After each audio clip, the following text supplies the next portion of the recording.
Cities across the country are beginning to fail.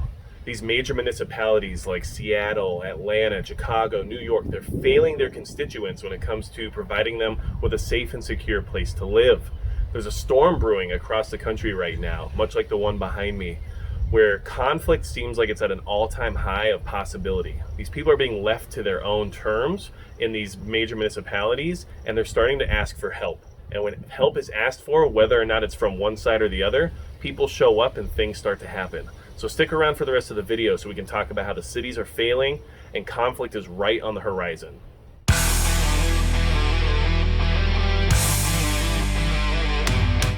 Hey everybody, it's Magic Prepper, and today we're going to talk about how the cities in our country are failing all around America and how conflict feels like it's right on the horizon.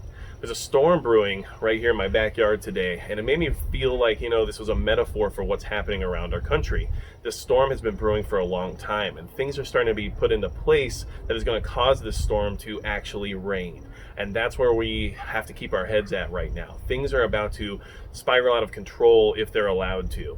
And what's happening to our major cities is a warning sign for what's to come when things start to fall apart. The law enforcement agencies and the civic municipalities that are supposed to provide their citizens with safety and security during these times of turmoil have failed their people, failed their constituents. They've just abandoned them in certain areas and decided to let crime run free rather than holding up a basic form of security and safety.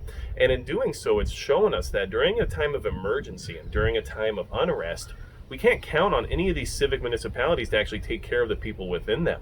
So why is conflict brewing? Because of that. When the police no longer actually police, or when there aren't any emergency services available for the people who need them and pay taxpayer money for the ability to access those services. Well, conflict comes because people start having to take matters into their own hands, and they feel that they are now fully responsible for their security and for enforcing whatever standards that they perceive to be necessary for their area. Think of a neighborhood watch on steroids. That's where we're heading to right now. Once these neighborhoods start realizing that the police are not there for them anymore when they dial 911, or when the paramedics don't show up, they're going to have to start feeling like they have to put their own programs into place in order to address any of those situations that might occur.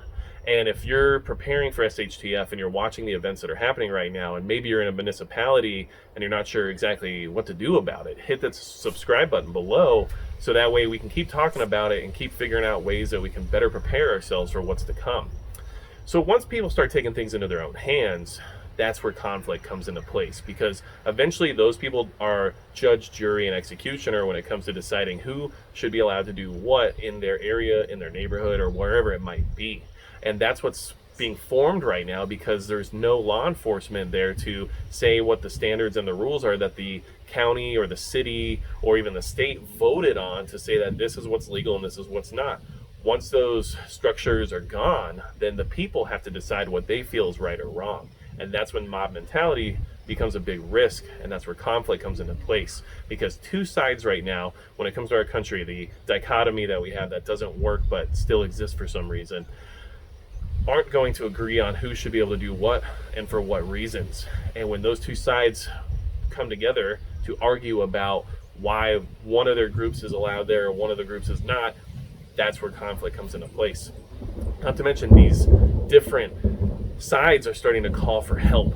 They're asking for other people around the country to show up and protect them, to give them security, to make them feel safe, and to provide them with that sense of having backup when it comes to trying to enforce some of the things they want to enforce. So therein lies the problem, because conflict is inevitable when you mix those factors together. So one of the biggest things that we have to watch out for is, once these groups decide that law enforcement is no longer an option, how will they react, and what kind of implementations will they put together in order to standardize what's happening to the people around them, and what kind of collaborations will they be looking for as well. Think of maybe back in the Cold War era, foreign collaborators, maybe even as far back as World War II, foreign collaborators were a big part in getting foreign occupants the information and the supplies that they needed in order to do what they needed to do to try to win the battle. And these foreign collaborators at the point we're at right now could be anywhere from people in the rural areas bringing supplies to the cities. It could be people that are coming from different groups or clubs that are providing security for the people who are asking for the help. And it could also be actual foreign collaborators, people from other countries who have a vested interest in seeing that our cities and municipalities don't go back to the way they were before.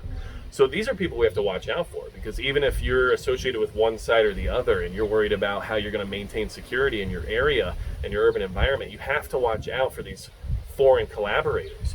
You can have people in your group, the community that you should be building right now, that might have people on the outside who don't have the right mentality or the right ideas about what should be allowed for you. And those people might be going out there and selling out whatever information or whatever supplies you might have when it comes to trying to organize your community and keep your group together during these times of crisis. So to me, a big threat is those foreign collaborator types. And when conflict arises, there's always people who benefit from conflict. There's always people who are going to make money off the fact that this conflict is happening. So just be aware that those people exist, and it's going to be something that we're going to see down the pipe here, where people are going to try to even maybe go as far as hiring mercenary groups to help protect their neighborhood or help protect whatever vested interests they have. And this is where we're heading. So the storm is gathering, the clouds are in the air, the wind is blowing, and it's starting to drizzle.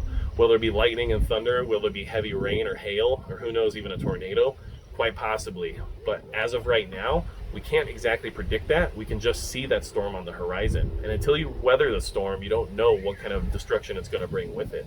So we have to make sure that we stay on top of what we're doing. We stay on top of protecting ourselves, protecting our families, getting supplies we need so that we don't have to worry about the logistics chain that's starting to fall apart again, in my opinion anyway. I don't know about you, but I have a lot of orders that are stuck in these major municipalities that don't seem to be able to make it past their post office due to whatever implications there might be. AKA, I have packages that are coming from Atlanta, packages that are coming from LA, and none of them are on their way apparently. And these were ordered weeks ago. So things are happening right now that might not even be advertised, but they are actually happening and starting to slow things down or hurt us in a way that we maybe didn't expect. And when these cities, especially like Seattle, get closed down, at least in a small portion, things that were supposed to happen from that portion of the city are no longer happening. So start preparing now. Make sure you're getting the items you need before you need them, and make sure you're able to acquire what you need before this conflict and this storm starts to appear, because it is on its way and people are getting very, very extreme in their thought process when it comes to what they should do and how they should react to the situations we have at hand. Okay, so I wanted to use this opportunity of the storm brewing behind me to kind of give you some of my thoughts about the current scenario that we're seeing unfold throughout the country.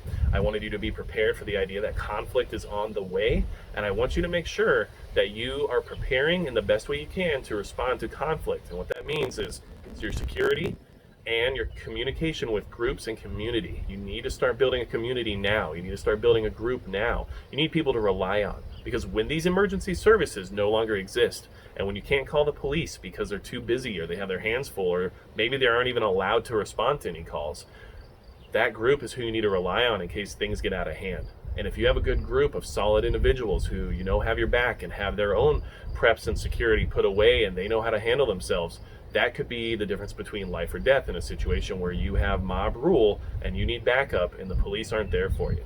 So work on your communities, work on your groups, get your security items in place that you need now, and make sure that you're watching any orders you're placing or anything else like that, because they're getting stuck in these major municipalities because those cities are failing. And the people from the cities who are good people need to be very aware right now that this could happen to any city across the country right now. And those people need to try their best to get out if possible. And if not, they need to do their best to get everything they need to be as protected and as safe as they can. And a huge part of that's going to be forming their community and their groups. So with the storm on the way, and with the cities failing across the country, and with the conflict that's about to happen if things don't improve, that's going to be it for Magic Prepper.